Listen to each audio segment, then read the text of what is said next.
Okay, everybody, I'm so glad you're here on the porch with me. This is where I bring in my favorite thought leaders and CEOs to talk about what matters most to them.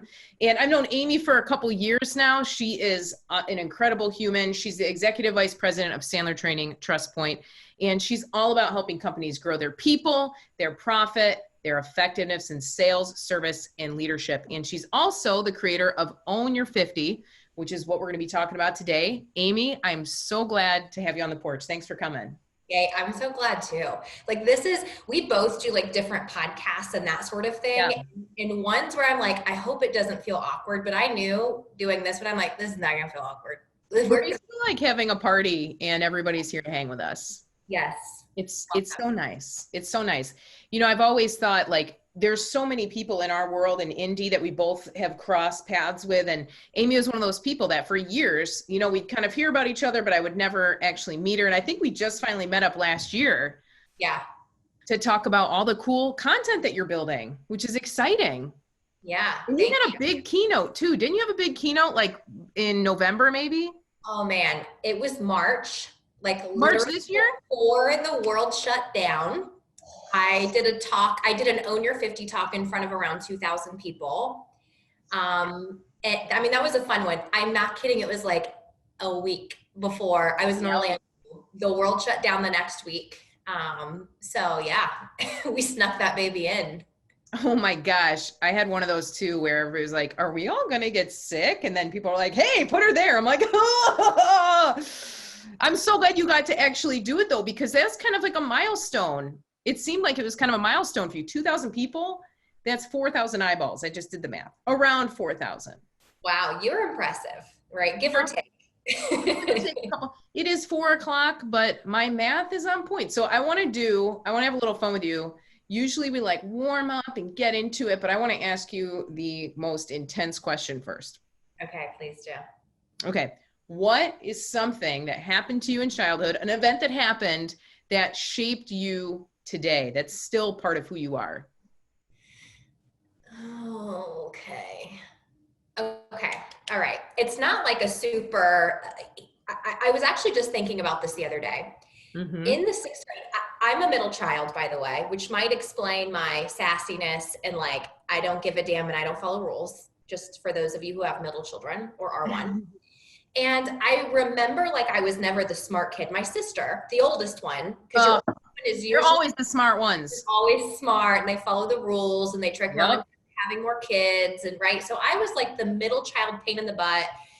And I remember in 6th grade, the 6th grade teacher, Mr. Archer, pulled me aside and he said, I'm going to recommend that you go into advanced classes in 7th grade. And I think you have a whole lot of potential that you're not even using. And it was the first time, not that my parents didn't believe in me or anything, but I remember it was the first time that somebody was like, you have potential. And that definitely changed the trajectory. Because when I think about the kind of kids I was surrounded with and the decisions they were making in those advanced classes versus the kind of kids, and you know, not to say one is better than the other, but I feel like that was a real hinge moment, right? Yeah. So that was that's one that comes to mind.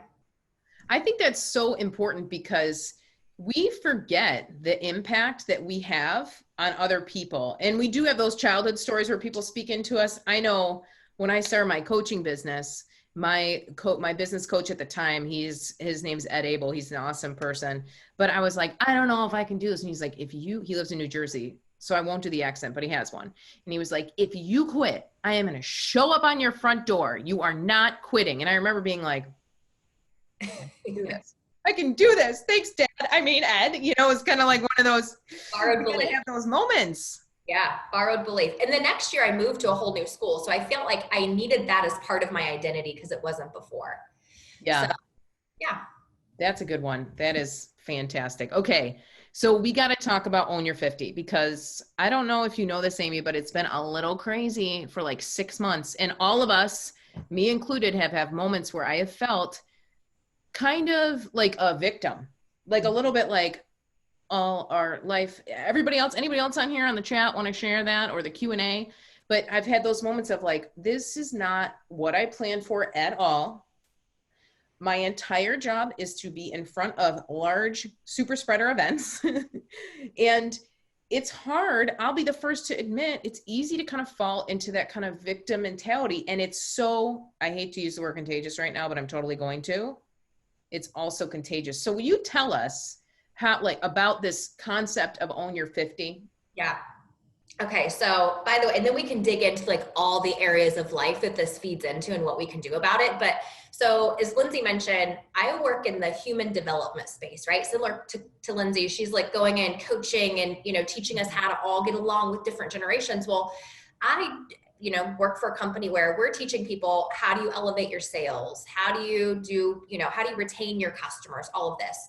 Well, I happen to be kind of I don't even know the right way to say this. I guess you would say the pioneer. Like I'm the face of Sandler's strategic customer care program, like worldwide. I teach it for other Sandler trainers around the US and our clients too.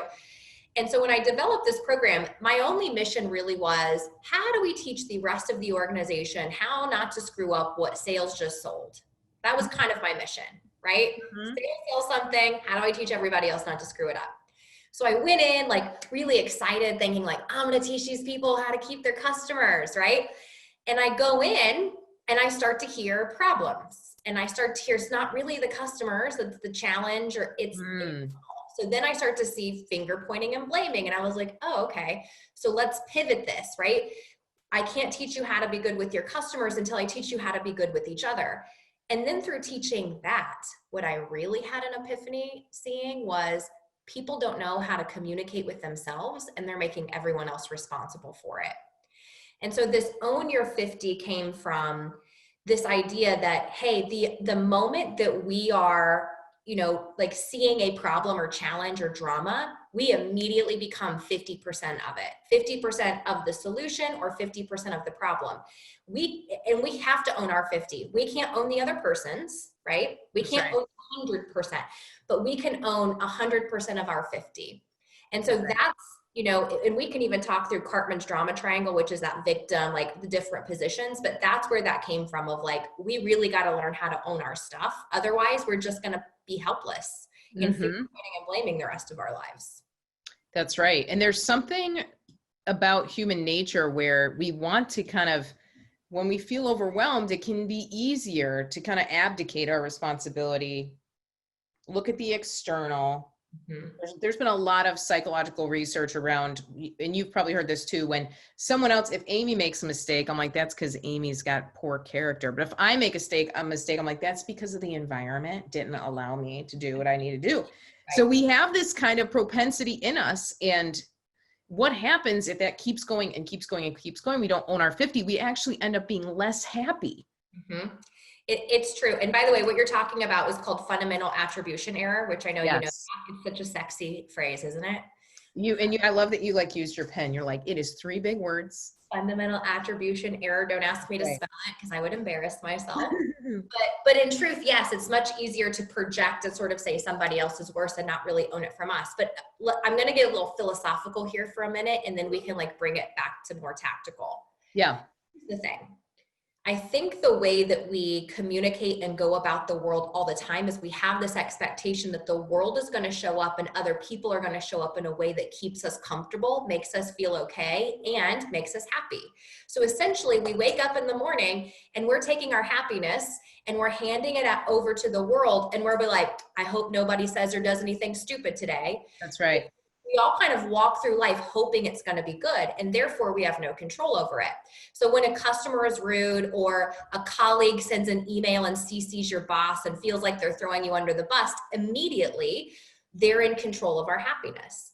But if we sort of say, I know it and I own it, and it starts here, and until I have it here, I'm never going to see it out here, we kind of shift the direction and the lens from which we look. And we take back the control of it, right? Yep. So I could get on this whole tangent about like egos and the projection and all the stuff that happens there. But here's the short of it. You control your thoughts. You control how you choose to feel about any situation. And therefore you can choose differently. Right? Like nothing is inherently good or bad without your permission. So if what Sue did pissed you off, choose not to be pissed. It doesn't mean that you're like sort of saying, she has a free pass and she can do whatever, but you get to choose what emotional, like real estate you want to give to that. So let's talk about that for a minute too, because we talk about this all the time in coaching, that our thoughts, cognitive behavioral therapy would say that our thoughts lead to our emotions, which lead to our behavior. And so part of owning your 50, it sounds like, is backtracking all the way. If you're behaving in a way that you don't like, or you feel like, you know what, for too long, you don't feel good. It sounds like you're saying we got to back all the way up and start being more mindful of what we think about and how the types of stories we write. So there's two phrases that I would use there.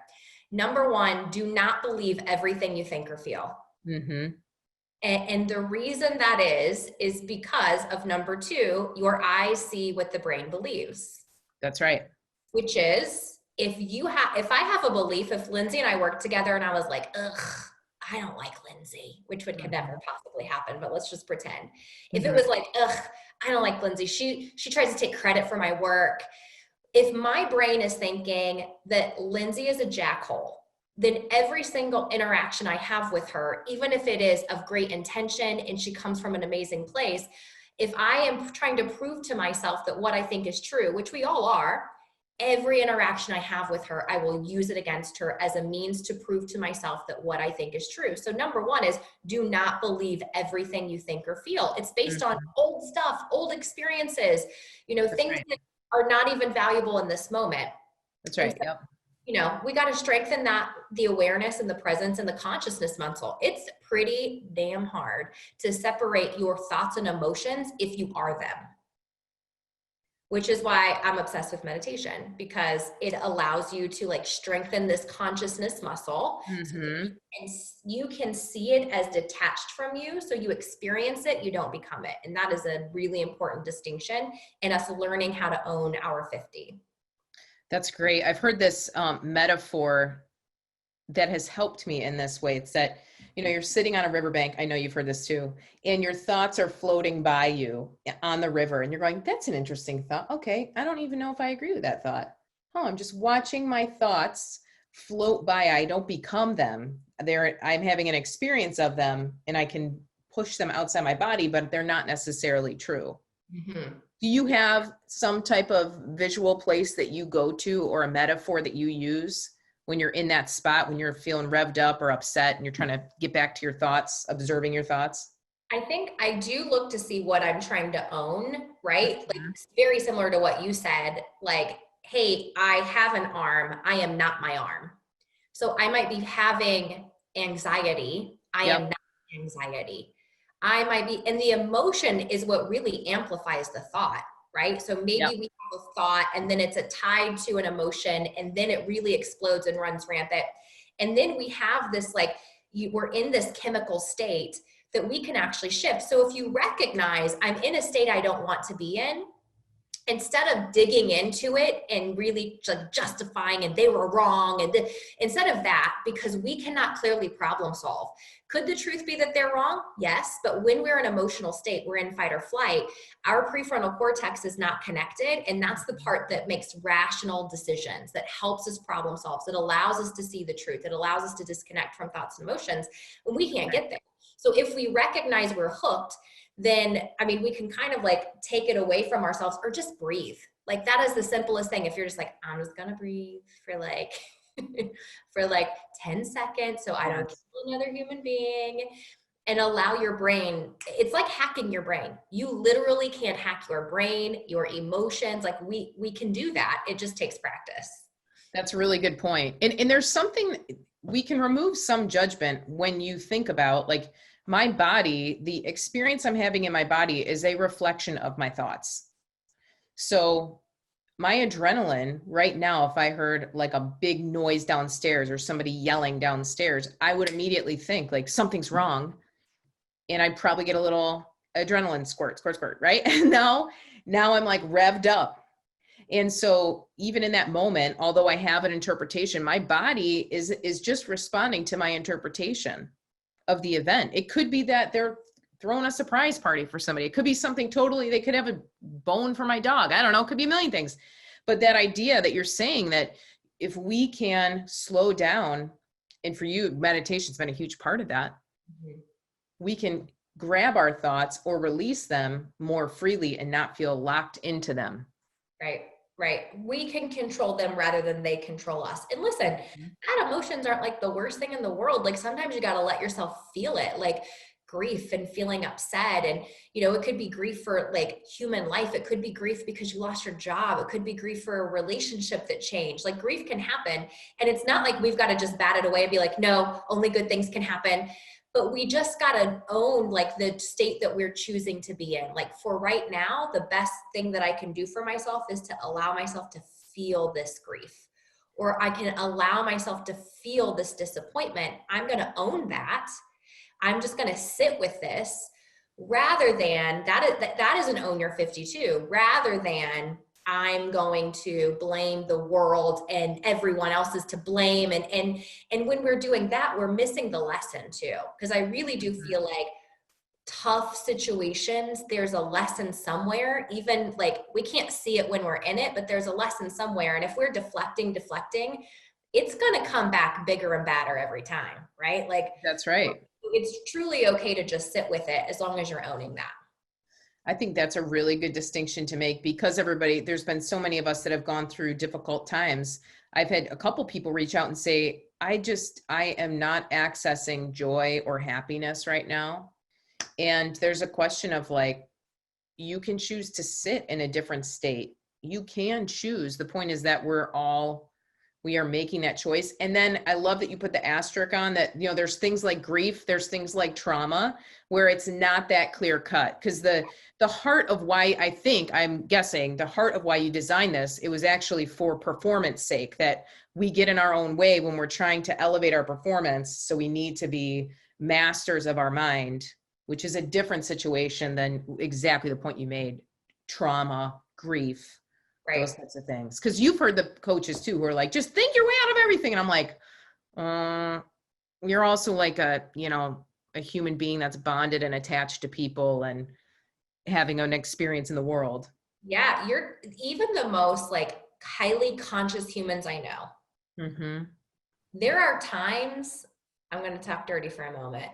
Get it. There's times that they just have to sit in the shit. Like sometimes you do. Like right now, there are moments coming that we just got to sit in it and just be like, okay, I'm just, and just be okay with that. But you're right. Own your 50. It came from a really feeling like I've got to teach people how to stop standing on their own toe. Like that's a saying we use in Sandler, which is if your foot hurts, you're probably standing on it. Like I've got to teach people how all the things they're complaining about, they're playing a part in it, but they're giving their 50 away and therefore they feel helpless to it. Mm-hmm. And that's what, and it's an internal drama because even the greatest companies I've ever had the privilege of working with, they still have there's still internal drama that happens. And so, that's where it came. And then I've had so many folks who have brought it back and like been like, Amy, I use this at home with my kids, or like now it's become kind of a life philosophy, which I'm just so grateful to be the messenger there. But it certainly did start with performance, but I think it can follow us in a lot of areas of life too. Yeah, I love that. Tell us a little bit more about how you see companies using this. And then I want to hear the other side too of how you see people using it in their daily life. But how do you see companies using it first? So I'm gonna kind of talk through a visual if folks are taking notes or like just listening. Yep. There's this thing called the Karpman's drama triangle, and it's been referred to a few other things, but like Karpman is the one that really came up with this. And by the way, it's Karpman with a P, not like Cartman, like the little guy from South Park. Screw you guys, I'm going home. So it's Karpman. Karpman. Awesome. Triangle. Yeah. And so the triangle has three positions, right? There's the victim, and the victim is like, you dropped the ball. This is not fair. Everybody's taking advantage of me. I mean, there's so many different like versions to how the victim can show up, but the truth, what it is they feel like they've been wronged, right? Mm-hmm. Then there's the persecutor, and the persecutor is like the finger pointer who's like, you are the one who screwed this up. This is on you. And they just play this game. So they're the blamer. There's the victim, and then there's the persecutor, and they play this game back and forth that I like to call like the jerk versus the moron. Because in the eyes of the victim, the persecutor is just a freaking jerk. And in the eyes of the persecutor, the victim's an idiot. Like if you just pull your head out of your butt, right? Yeah. Then there's the rescuer. And the rescuer is the one that's like, okay, now, here's how we're all going to get along. And they kind of come through and they fix it. What the rescuer does is they develop learned helplessness. So what I see is like various departments or individuals, like maybe it's customer service who's playing the victim because they're like, sales sold this and they overpromised, or it's operations. Sales sold this and like, now we're expected to do this and we're understaffed, and and sales is like, you guys need to get it done. Do you like having a job? Well, I've got to go sell, right? They're so back and forth. And then the leaders are trying to make it better. And again, creating learned helplessness. So what they're doing is saying, every time you guys have a problem, you just come to me and I'll fix it. And the leaders inevitably end up falling into victim or persecutor because they get so tired of fixing everybody's problem. So it's this just dreaded, you just constantly shift it. So in, this Own Your 50 is like this invisible center where if we step there, we're more likely to influence the behavior of other people. So whenever I teach this, I always give the example of my son when he got in trouble in choir class. Because he calls me with the problem, right? So immediately the carpent's drama triangle shows up anytime a problem comes. It's just like, I'm waiting on you. Where are you going to go? Just show up wherever. So he calls me. This is last year. And he's like, Mom, I got a lunch detention in choir class. And immediately, trust me, had I not been conscious and present, I think I either just finished a meditation or just got done teaching, this. If I had not been present, I would have jumped to persecutor and been like, what do you mean you got a lunch detention in choir class? It is choir class. You stand there and move your mouth. How hard is that? Right? Yeah. And had I jumped to persecutor, I would have influenced him to move to victim. He would have said, you don't understand, Mom, and this isn't fair, and that teacher has it out for me, right? So I would have kind of like pushed him basically by how I was showing up. Now, had I chosen to come in rescuer and been like, oh, that's not fair, buddy. You're right. That teacher has it out for you. I'm going to call the principal tomorrow and tell them this is ridiculous. I would have still allowed him to stick in victimhood. Mm-hmm. But I was like, okay, let's try this out. I stepped in the center and I said, hey, bud, what are you going to do differently the next time that this happens? How are you going to keep this from happening again? And he tried to go victim. Well, this teacher has it out for me and you don't understand. I was like, okay, yeah, but let's talk about what you can do to keep this from happening the next time. Mm-hmm. And I said, what are you going to say to the teacher? Are you going to sit somewhere differently? And I just, asked him these questions. And at the end of it, he was far more committed to his answers, because people don't argue with their own information. Yeah. Far committed to his answers and the outcome, and I didn't have to tell him what to do. So I owned my 50 by like, I'm not solving it here and I'm not justifying. And he was able to own his 50 of what to happen. We can do this in the workplace too, by kind of coaching people.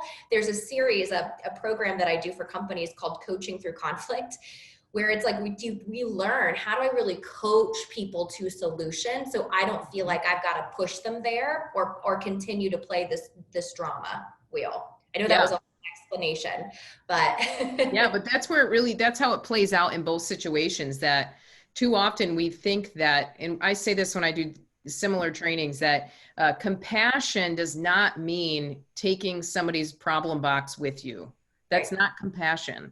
That's enabling, that turns into that learned helplessness of, I've just learned that Lindsay's going to come and do it for me. And it's unconscious. It's not even that people mean to shift into that space, but we actually have an awesome opportunity with the people that we come in contact with, kids, our coworkers, to let them own it themselves, to work through. And in this piece that I hear often from employees is, well, then I have to get really comfortable with tension. Because it's also, if you are like me, if you lean into codependent behaviors, that tension of just leaving somebody who's like, what do I do? That's where their muscle's getting built. And sometimes we jump in and stop it. Yeah. And we're kind of like cutting off the learning. And it's all like I said, hacking your brain.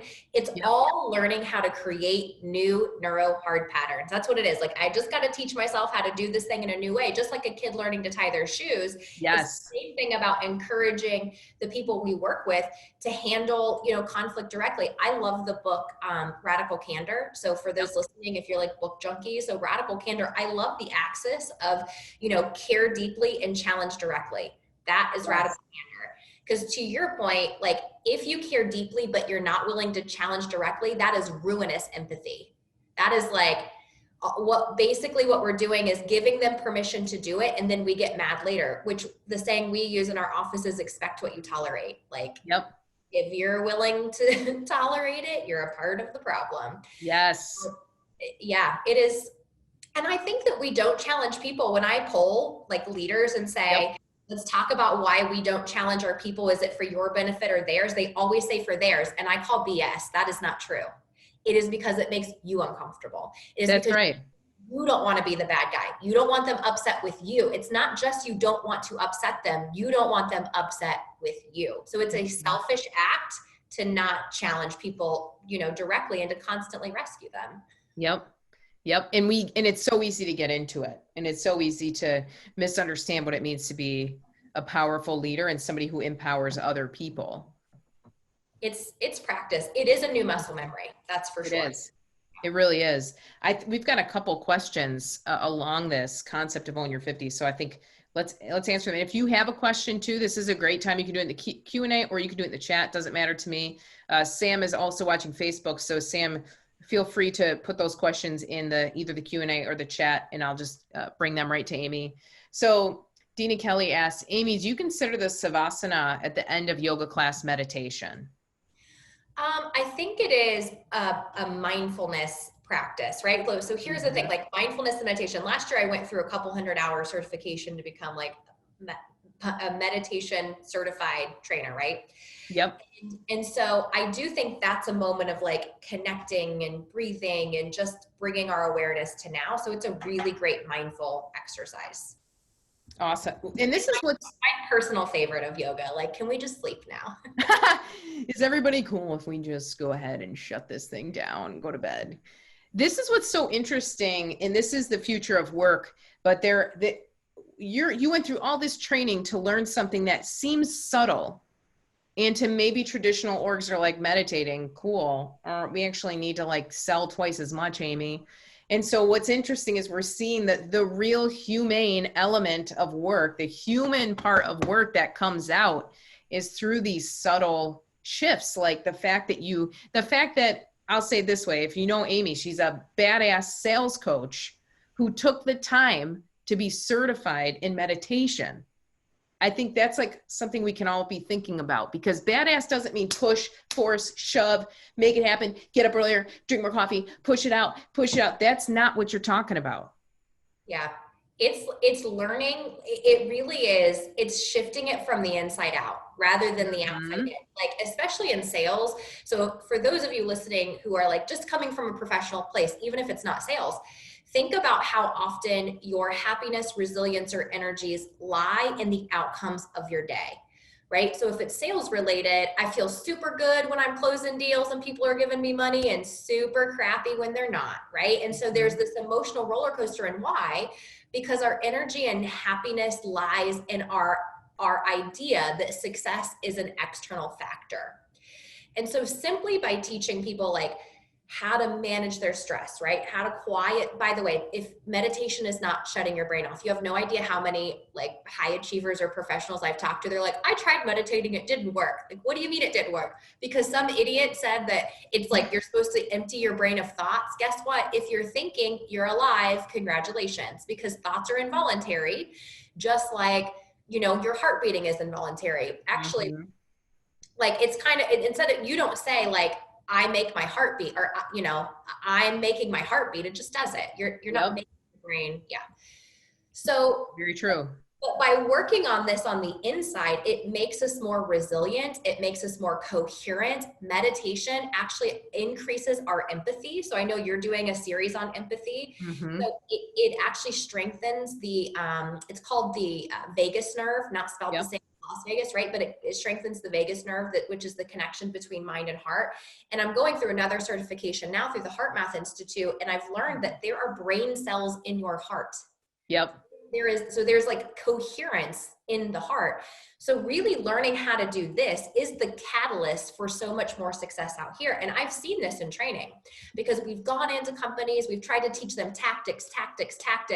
Here's the behavior. And the people who really find success the fastest are the ones who are doing the root work, the internal work, and then have a solid foundation to build the other stuff on top of. Otherwise, we are adding this stuff up and the foundation is cracked. That's fascinating. That's fascinating. And that's a good thing to remember, that, you know, meditation, like you said, isn't just like this emptying my brain and pretending I'm floating. It really is about building a solid foundation, strengthening your vagus nerve, connecting your brain to your heart so that you can be a more integrated person. Yeah, that's I like that phrase, integrated. That's a good way to say it. Well, I think it's so important that we take time to consider that. That's why, you know, therapy is such an important part of my life, so that I can continue to integrate who I'm becoming.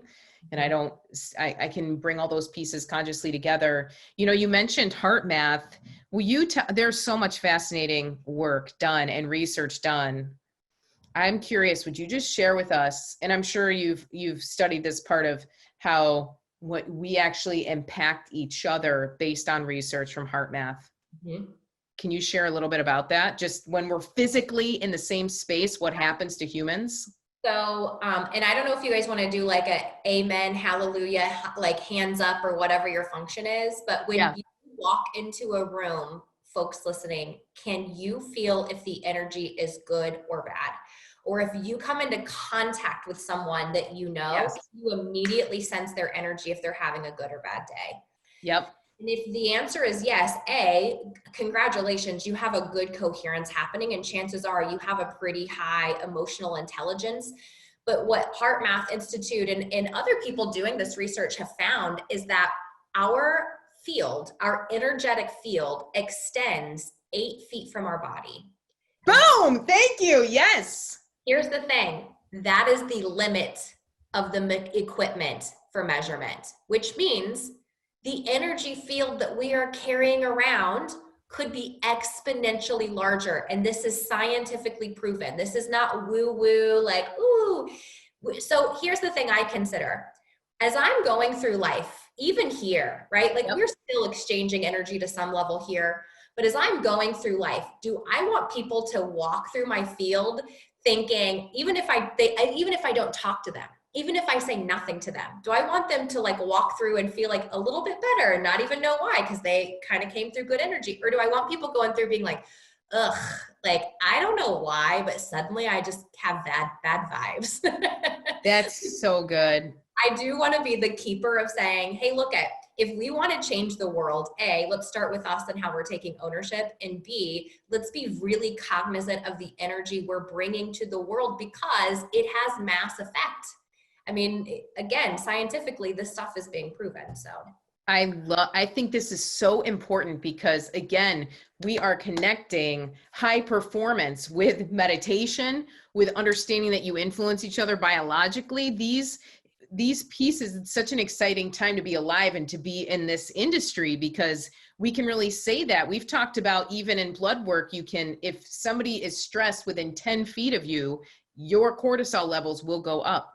Our bodies are talking to each other all the time, all the time, and responding to each other. So for cultures to create a coherence, and consciousness and a connection and an understanding, like this really gets deep into my passion and like where I'm really driving, like creating programs.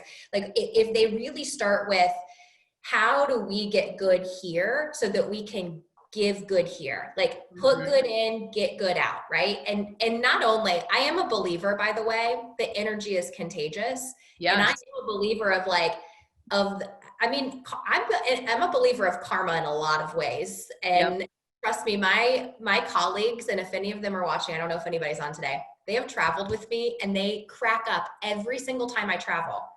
I get upgraded hotel rooms. I always get my seat upgraded. I never have to ask, my rental car is always upgraded, and they just kind of sit back and they're like, what the hell are you doing? And I'm like, I'm just super aware of my energy field, man. So the minute I connect with that person at the counter, they're like, hey, I think we want to give her an upgrade. It feels good to be, I think what it is it feels good to be in your wavelength. So people want to get cozy in it as much as they can. That makes perfect sense. That makes perfect sense. We've all had, I mean, you've seen this on every level in different, you can see it when you watch a speaker come on stage. I can tell, are they going to take from the audience or are they really going to radiate out? Mm-hmm. You can feel the difference in every field. I've had doctors, I had a dentist that I once went to and I was like, your juju is, your vibe is so, I know you're supposed to be good. I can't have you in my business. Yeah. Bedside manner. We build trust with that vibe that people, and we say vibe to be like babes, but it really is vibration. It really is. Yeah, it really is. Our body. Mm-hmm. It sounds very like cuckoo and all of that. Like, let's hug trees and eat granola. But in truth, we are just compressed light and sound. I mean, that's really what we are, right? Like, it's truly is vibration. And so that is something we can own too. This whole own your 50, like, how am I choosing to process this thoughts and emotions? And then how am I choosing to show up, right? Like, with my consciousness, what do I want to do with that? Do I want to, and this might sound super silly, but guys, before I go into a meeting, I will send love to everybody before I show up. Meaning, I'm just going to sit here for a moment and I've never even seen their faces, but I just hope they feel good. Like, I just want to send them some love. And then I feel like I did my part. However this meeting turns out, like, you know, that it's definitely a part of my personal practice before I go in anywhere. Just, I love, that's beautiful. I mean, it really is. It's like, at the very least, I loved you while I was here. I truly believe that the future of work is love. And I see Gen Z watching how everywhere, and millennials too, we're watching how organizations respond to people right now. And if it's not very conscious, there is that element of, I can't be connected to your organization. We're watching this idea of love playing out in the business world in a very real way. Yeah, for sure. I think so. And this integration, just to use your language, this integration, I don't think is going away. I was doing some training for a company today, and they said, no, Amy, sales has become so intimate. Like, we're invited into people's homes. Like, we're hearing their dogs bark and their kids play and like seeing what the homes look like. And I don't think that the expectation of integrating and being very personally connected and really melding together who we are as humans with our work, that's not going away. Mm-hmm. It's just going to become a part of the expectation, where prior to, we could kind of choose which version of me do I want to bring to the table today. Now it's like all of it. It's all coming.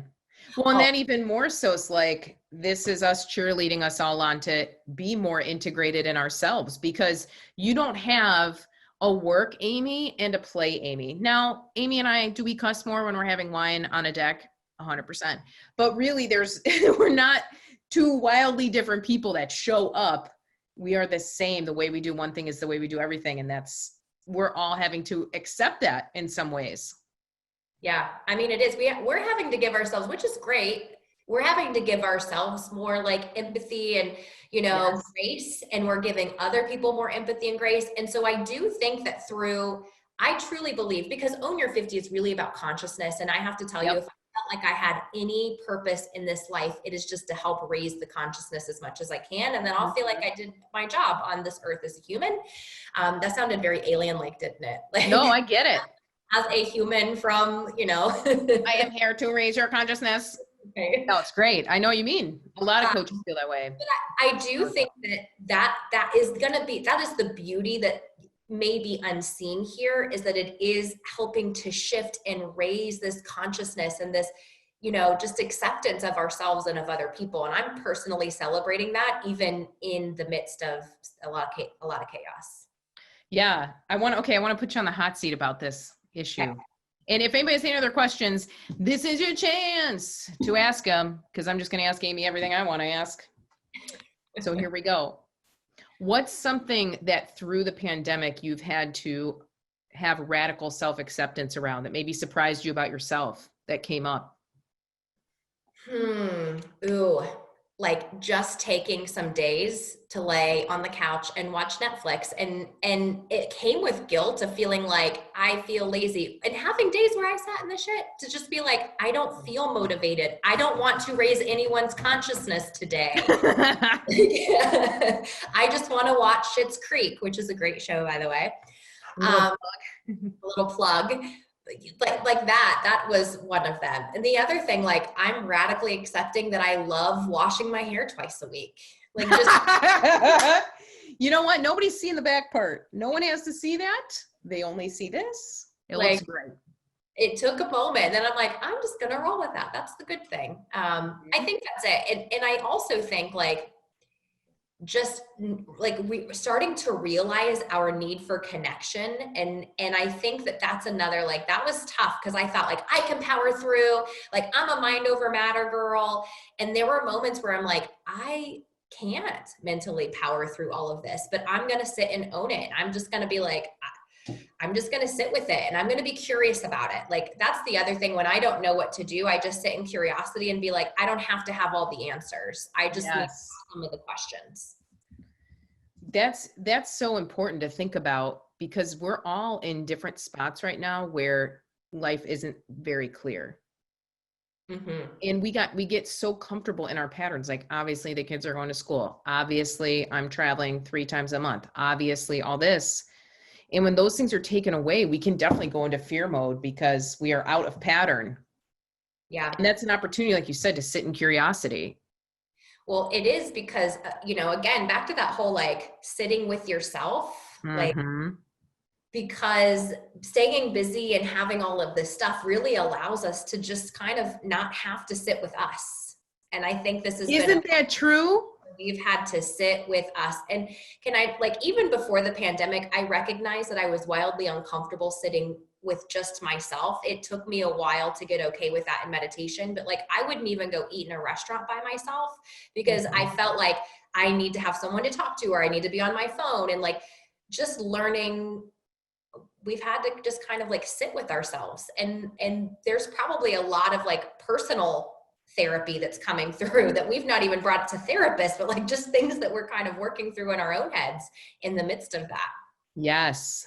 This is an interesting season. And I know that sometimes we overuse the word opportunity when something really is just awful.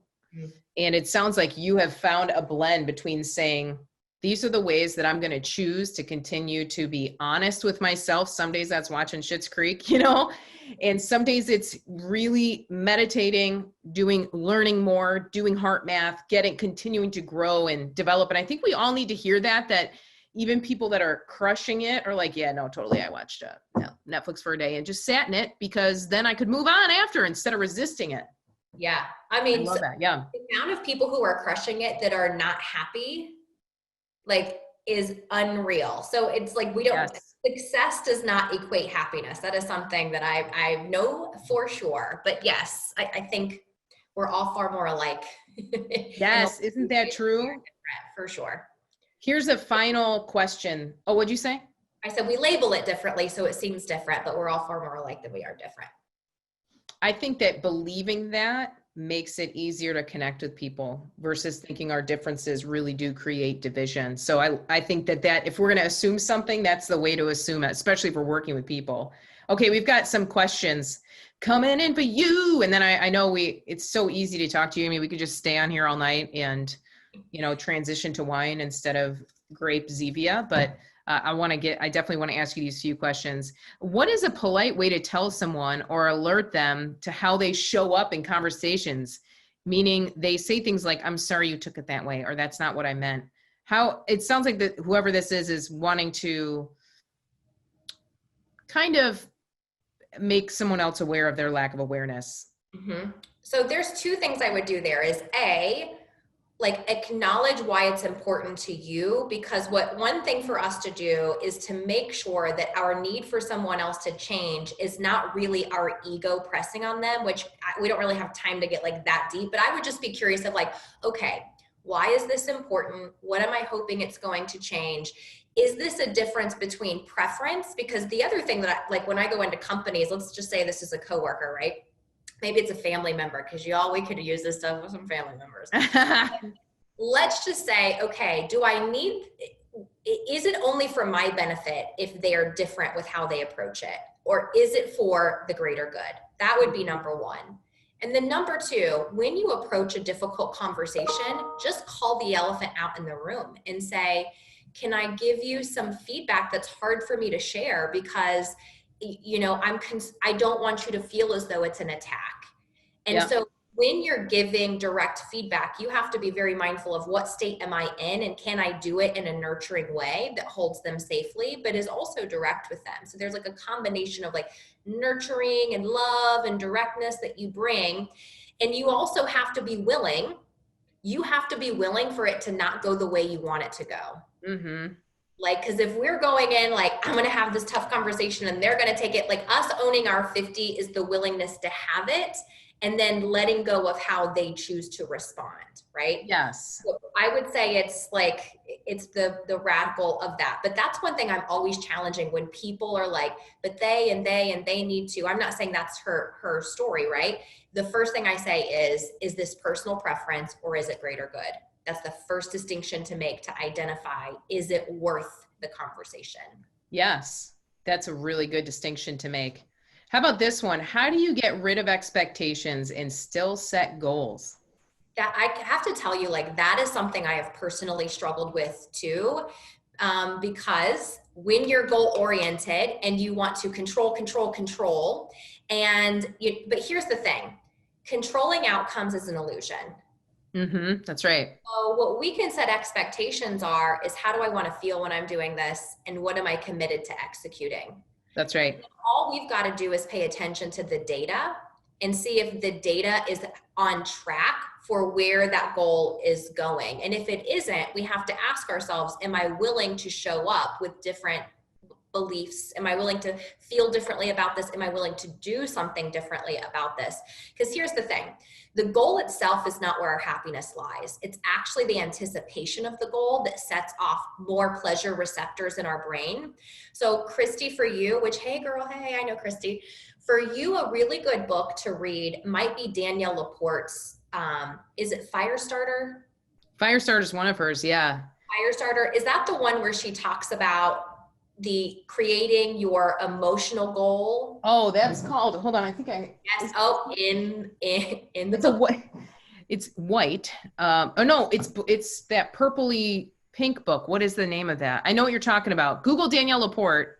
Google Danielle LaPorte. She talks about like creating and I did this, by the way, this was a huge help for me. Instead of being like, I want to, sell $500,000 in this amount of time.